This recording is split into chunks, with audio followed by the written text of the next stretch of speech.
So my name is Jodi Borello. I am from Washington, Pennsylvania, and I live in South Franklin Township, which is a township a little bit south of Washington, and I live in a zoned residential area. So we have several infrastructures impacting our life.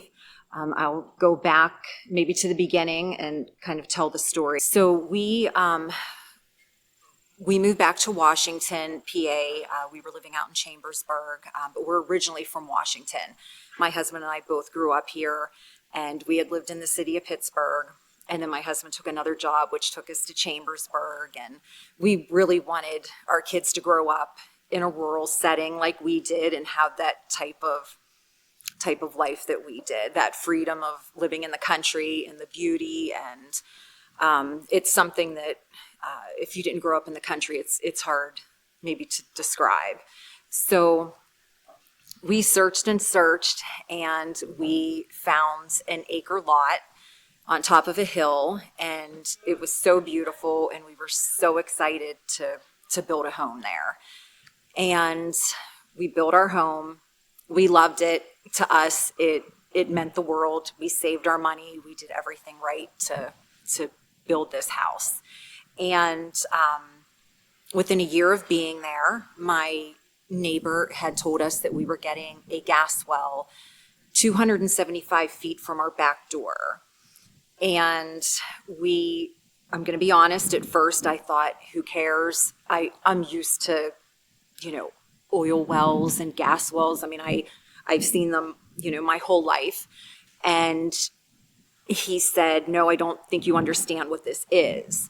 So I started to investigate a little bit. And when I realized that this was something completely different and something I am not used to seeing, something new to this area, I was a little bit alarmed. And my neighbors, all of us up on the hillside, did not want this well that close to our homes for numerous reasons. Number one, because the hillside behind our home is designated a slip zone by the DEP. And they would not allow anyone to do any kind of construction work on that hillside for fear it would collapse. And I have the document to show that. So none of the neighbors on top of the ridge ended up signing gas leases, because we knew if we did, that well pad would definitely go there. So none of us signed. They ended up moving the well to the adjacent hillside, which is approximately, off the top of my head, maybe I shouldn't guess, but I'm going to say 1,200 feet, 1,400 feet. It's very close. And they ended up drilling there.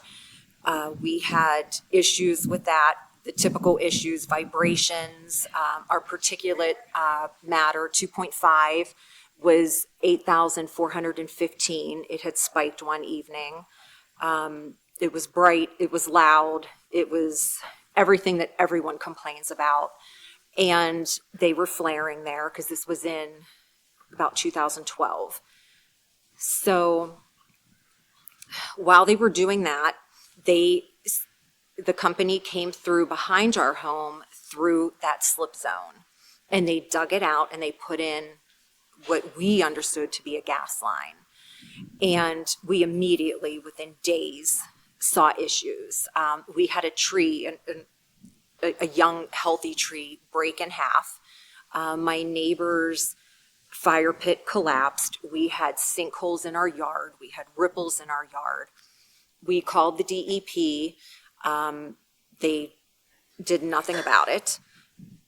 We contacted the company as well.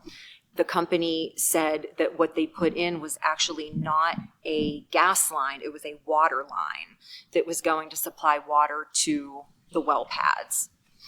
So as that progressed, we noticed them putting in this above ground tank system on the adjacent hill directly behind my home. So the well pad is over here. This above ground pipe system was directly on the adjacent hill, looking right out our back door. And it was in April, and we were sitting outside, and we heard what sounded like a jet engine. And I look over and I can see this liquid substance shooting up into the air. It was like a mist was shooting about 40 feet up into the air. And I'm watching it and thinking, what on earth is that? I've never seen anything like that. I have no idea what they're doing. I started to not feel well. I went inside, I sat in the recliner, and I felt like my entire inside of my body was vibrating, just shaking. And, the night goes on, I go to bed, I wake up in the morning, and I am covered in a rash. Every place on my body that was exposed, my hands, my chest, I had on a V-neck shirt, my face on the one side, I had on flip-flops and capri pants, so that had, rash as well. And I think I am a type of person that doesn't jump to conclusions. I figured maybe it was April, but I still thought, did I touch something? What would have caused this? I did not correlate it to that, what was coming out of that pipe system. So I called the doctor and went in immediately that morning, and he said he had no idea what it was. So he started a series of tests. We'll go for this, go for that. We have to see what this rash is. I told him about what was coming out of the pipe. He had no idea, At that point, I didn't have a picture to show him. I had nothing but just telling him there was something coming out of a pipe system. So I'm driving home from the doctor's office, and I thought, if the doctor doesn't know what this is, it must have been something coming out of that pipe. So I drove up to their access road, and there was a young man driving out, and I said, I'd like to speak with whoever the supervisor is here. And he went and came back with this gentleman, and I said, look at me. I said, look at my face. I said, what is coming out of that pipe? And he said, nothing. There's nothing coming out of that pipe. And I said, no, you're blowing something out of that pipe, and it's blowing into my yard. I said, is it frack fluid? At the time I had no idea. And I said, is it water? And he said, no, I was confused. I must have been looking at the flare. That's a flare is what I'm seeing.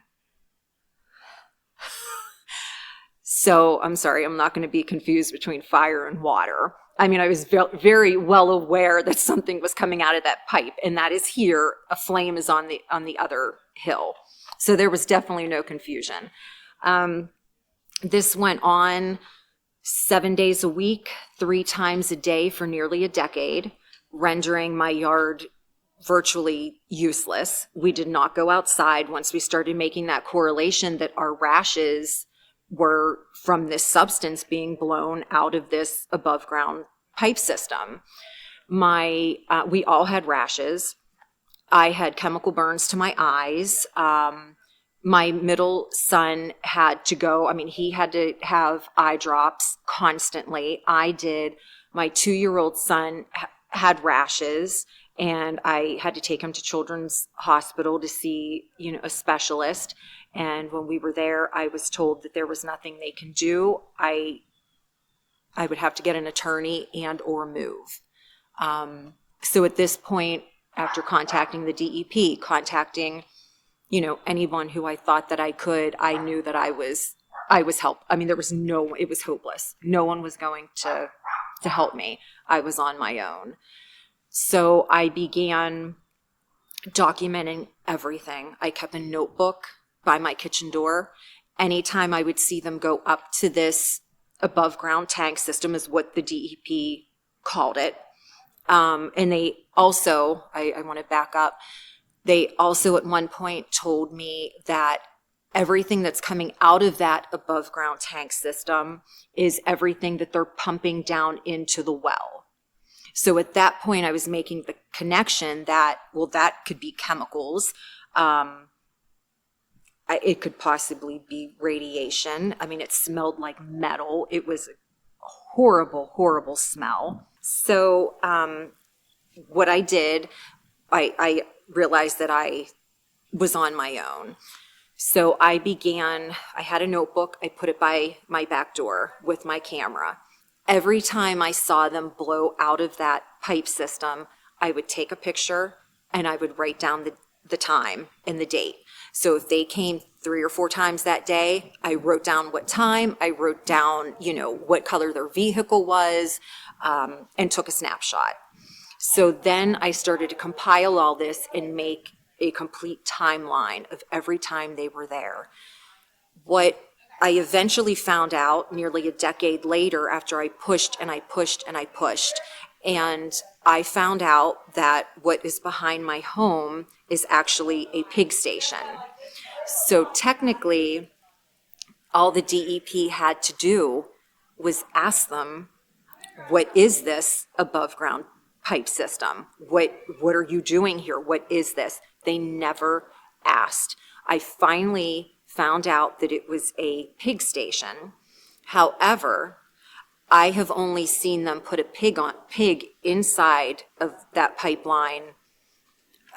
I mean, it wasn't all the time. It was maybe here or there.